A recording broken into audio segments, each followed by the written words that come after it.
మీరందరికీ ఈ రోజు మా ఇంట్లో ఒక చిన్న పండుగలాగా ఉంది, అందుకే బిర్యానీ చేస్తున్నాను. కానీ ఇది హోటల్ స్టైల్ కాదు, అమ్మ స్టైల్ బిర్యానీ. ఒక్కసారి మీరు కూడా ట్రై చేయండి, ఎంత బాగుంటుందంటే అంత బాగుంటది. రెసిపీ చూద్దామా?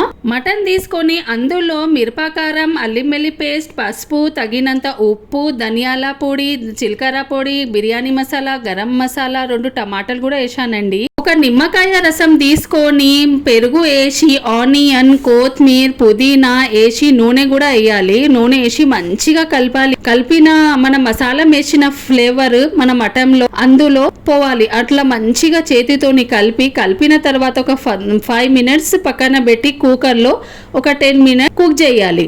ఆ తర్వాత ఒక బౌల్ తీసుకొని అందులో ఉప్పు, కొద్దిగా గరం మసాలా, బియ్యంకి తయారీ చేసుకుందాం. బిర్యానీ చేయాలంటే బాస్మతి రైస్ ను మంచిగా కడిగినాక ఒక 10 మినిట్స్ నానబెడితే బిర్యానీ ఎంత మంచిగా అయితే బియ్యం కూడా మంచిగా కిలకిలగా అవుతుంది. ఒకసారి మీరు కూడా ట్రై చేయండి. మనం ఇప్పుడు బియ్యం వేసుకుందామా? బియ్యం వేసుకున్నాక తర్వాత బిర్యానీ వాసన రావడంతో పక్కనున్న మా చిన్నబ్బాయి గిన్నె పట్టుకొని వచ్చేశాడు. బిర్యానీ వేయడం అంటే ప్రేమతో కథ రాసినట్టే. బిర్యానీలో బియ్యం అంటే మన ఓపిక, మసాలా అంటే మన ప్రేమ కథ. 20 నిమిషాల తర్వాత బిర్యానీ ఓపెన్ చేసినప్పుడు వచ్చే వాసన ఇది సాధారణ బిర్యానీ కాదు, మా ఇంట్లో కలిసి తినే సందడి, స్నేహంతో పులకరించే అమ్మ వంట.